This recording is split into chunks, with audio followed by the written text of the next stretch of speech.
ఎట్లుంటాయంటే వీళ్ళ అబద్ధాలు ఎట్లుంటాయి వీళ్ళ అబద్ధాలు అంటే ప్రజలారా, వివేకానంద రెడ్డిని జగనే చంపించినాడు, లేవేసినాడు, ఇదే కదా.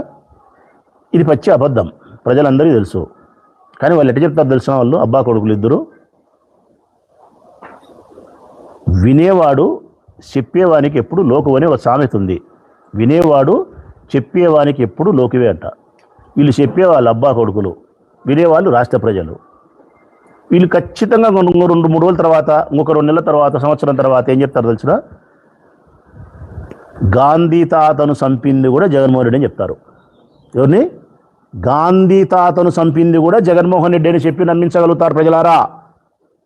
ఇంకా కొన్ని తరాలు పోయిన తర్వాత, ఇంకా 100 ఏళ్ళు పోయిన తర్వాత భావి తరాల వారికి గాంధీ తాత గురించి స్పష్టతమైన అవగాహన మనకున్నంత లేకపోతే గాడ్సే పదం తీసేసి జగన్మోహన్ రెడ్డి పేరు పెడతారు. ఏం ప్రజలారా, హాస్యాస్పదంగా ఉంది అని నేను చెప్పేది? అంత హాస్యాస్పదంగా ఉండాల్సిన, మీరంతా ఆశ్చర్యచకితులు కావాల్సిన అవసరం లేదు. ఎందుకంటే కనుక అందుకు ఎన్నో ఉదాహరణలు చూపిస్తగలుగుతా.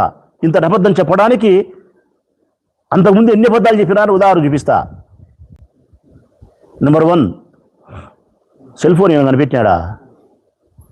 సెల్ ఫోన్ ఏమైనా కనిపెట్టి చంద్రబాబు నాయుడేనా? చెప్పిందిలే. 400 సంవత్సరాల చరిత్ర కలిగినటువంటి హైదరాబాదును నేనే సృష్టించినా అని చెప్పినాడు, చెప్పలే? నాకు ఘోరం ఏం తెలుసునా, మన ఆడవాళ్ళు వంట చేసేదానికి ఉపయోగించే గ్యాసును ఆయన తీసుకొచ్చి కనిపెట్టినాయంట. ఆయనట కనిపెట్టింది. ఇంకా ఏం తెలుసురా, మంట లేకుండా వంట చేసే విధానాన్ని కూడా ఆయన కనిపెట్టినాయంట. ఆయనంట మొత్తం కనిపెట్టింది. మన ఈ మధ్య ఎప్పుడో చెప్తాడు, పాలు పిండేది కూడా ఆయనే కనిపెట్టినాయంట. పశువులకు పాలు పిండేది కూడా ఆయనే కనిపెట్టినాయంట. మా ఆడవాళ్ళకి ఎవరు తెలుదబ్బా, మా పల్లెల్లో మా అమ్మగారు, మా చిన్నమ్మగారు, మా అత్తగారు, మేమంతా పల్లెల్లో పుట్టాం, వ్యవసాయంలో పుట్టాం. మాకు ఎద్దులకు, ఎనుములకు పేడెత్తేది, రొచ్చెత్తేది, లేకపోతే వాళ్ళు గడ్డేసేది దానికి, లేకుంటే కుర్తి నీళ్ళు దాపేది, పై గడిగేది, పాలు పిండుకుండేది, ఈ మా తెలుదు. ఆయన నేర్పించినాడు. ఈ మధ్య ముందు నేర్చుకోలేవరు, పాలు పిండేది ఆయనే నేర్పించినాడు. అన్నిటికంటే ఆశ్చర్యకరం ఏంటంటే, జగన్మోహన్ రెడ్డి గాంధీ తాతలు సైతం చంపినాడు అనే దానికంటే ఆశ్చర్యకరమైన మాట అబద్ధం చెప్పినాడు ఆయన. అది చెప్పేది ఏముంది? నిన్న మే నెలలో మనకు ఎండలు ఎక్కువైనా అని చెప్పి 10 డిగ్రీల ఎండ తగ్గామని చెప్పినాడు అధికారులకు. దీని అమ్మ జీవిత వేసరంగా ఎట్లబ్బా, 10 డిగ్రీల ఎండ తగ్గివన్నా అంట. మొన్న చెప్తున్నాడు వారం కిందట, నన్ను ఫాలో అవుతారు యూకేలో కూడా. ఇంతకుముందు ఎండలు ఎక్కినప్పుడు రోడ్ల ముందు నీళ్లు తల్లిచ్చినా చల్లగా ఉండేదానికి, ఇప్పుడు యూకే అంతా చేస్తున్నారంట. లండన్లో రోడ్ల ముందు నీళ్లు తలుస్తున్నారంట, ఆయన నేర్పించినారంట, ఆయనే ఫాలో అవుతున్నారంట. ఇన్ని అబద్ధాలు చెప్పిన మనిషి చిన్న పిల్లోనికి సైతం ఎండలు తగ్గించలేరు అని తెలుసు, మంట లేకుండా వంట చేయలేరు అని తెలుసు, సెల్ ఫోన్ మనం కనిపెట్టింది కాదు అని తెలుసు, హైదరాబాద్ ఎప్పుడో 400 ఏళ్ళ కిందట తెలుసు. ఇన్ని తెలిసిన సత్యాలను సైతం మార్చి అబద్ధాలు చెప్పగలిగిన నీవు రేపొద్దున గాంధీ మహాత్ముని, గాంధీ తాతను కూడా జగన్మోహన్ రెడ్డి చంపినాడని చెప్పడానికి నీ నోరు వెనకాడుతుందే?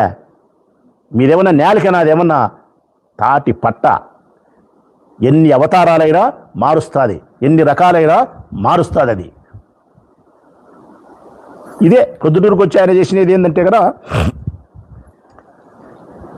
ఇన్ని అబద్ధాలు మా మీద చెప్పడం, కొన్ని సెల్ఫ్ డబ్బాలు ఆయన మీద చెప్పుకొని పోవడం. నేను స్పష్టంగా ప్రజలకు చెప్పేది ఏంటంటే, ప్రజలారా, ఎక్కడికి లోకేష్ వచ్చినా, చంద్రబాబు నాయుడు వచ్చినా కానీ ఆ ఊరికి జరిగే ప్రయోజనం శూన్యం. జగన్మోహన్ రెడ్డి గారి పేరును ఉచ్చరించకుండా, ఆయన నామాన్ని స్మరించకుండా వీరికి తెల్లవారదు, పొద్దుగునకదు. 2 సంవత్సరాలు గడిచినప్పటికి కూడా సొంత పాలన ద్వారా ప్రజల మన్ననలు పొందడానికి, మనసు గెలిచడానికి చేసే ప్రయత్నం ఏమీ లేదు. ఇంకా జగన్మోహన్ రెడ్డి పేరు చెప్పుకొని పాలన చేస్తున్నారు. చెట్టు పేరు చెప్పుకొని కాయలు అమ్ముకునే రకం అబ్బా కొడుకులు. ఇంకా ఇప్పుడు జగన్ చూపించి, జగన్ బూచిగా చూపించి, చెయ్యని తప్పుని జగన్ చూపించి 3,60,000 కోట్ల అప్పు చేసినారు. సిగ్గు లేదు మీకు? ఇంకా 3,60,000 కోట్ల అప్పు చేసినారు 2 సంవత్సరాలకు. 5 సంవత్సరాల కాలంలో కరోనా ఉన్న సందర్భంలో జగన్ చేసిన అప్పు 3,40,000 కోట్లు అయితే, 2 సంవత్సరాల కాలంలో కరోనా లేకపోయినా 3,60,000 కోట్ల అప్పు చేసి నాడు లంక అవుతుందని చెప్పిన మీరు ఈరోజు ఏమవుతుంది? సమాధానం చెప్తారా? చెప్పరు. రాజధాని అవినీతి గురించి చెప్తారా? చెప్పరు. భూములు లాక్కునేది చెప్తారా? చెప్పరు. సంక్షేమ పథకాల గురించి చెప్తారా? వాగ్దానం మోసం చేసిందని చెప్తారా? చెప్పారు. అభివృద్ధి గురించి చెప్తారా? చెప్పారు. ఫీజు రియంబర్స్మెంట్ ఆరోగ్యశ్రీ అటకెక్కించారంటే పలకను కూడా పలకారు. ఈరోజు ఎప్పుడు ఇస్తామని చెప్పినారు అమ్మఒడి, ఆడవాళ్ళంతా ఎదురు చూస్తున్నారు, మళ్ళా మారుస్తున్నారు. అమావాస్య పున్నమి 15 రోజులకు ఒకసారి వచ్చినట్టు అది మారుతానే ఉంటుంది. చెప్పినట్టు యాబుద్ధి ఇస్తారు మీరు. అమ్మఒడి 80 లక్షల మందికి ఇవ్వాల్సి ఉంటే 50 లక్షల మందికి ఇచ్చి 30 లక్షల మందికి ఎగరగొట్టినారు. 15,000 ఇస్తామని చెప్పి 2,000 పట్టుకోమని చెప్పి 2,000 పట్టుకొని 13,000 ఇచ్చినారు. ఆ 13,000 కూడా అందరికి ఇచ్చినారంటే లేదు. ఒక అక్కకు 9,000, ఒక అక్కకు 8,000, ఒక అక్కకు 11,000. ఇదేనా?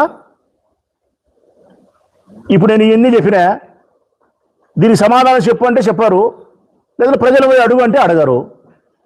నేను చెప్తానా కదా, ఒకటే రెఫరెండం. మీకు ధైర్యం ఉంటే తెలుగుదేశం పార్టీకి జగన్మోహన్ రెడ్డి అనే వ్యక్తి క్యాన్సర్ గడ్డన ఈ రాయలసీమకు, జగన్మోహన్ రెడ్డి అనే వ్యక్తి రాయలసీమలో పుట్టిన రత్నమై ఈ ఆంధ్రప్రదేశ్ ప్రజలకు అమూల్యమైన సంపద అని చెప్పి రెఫరెండం పోదాంపా. జగన్ క్యాన్సర్ గడ్డ అంటే వైఎస్ఆర్ కాంగ్రెస్ పార్టీనే ఉండదు. ఇదే నేను మీకు ఇచ్చే సవాల్.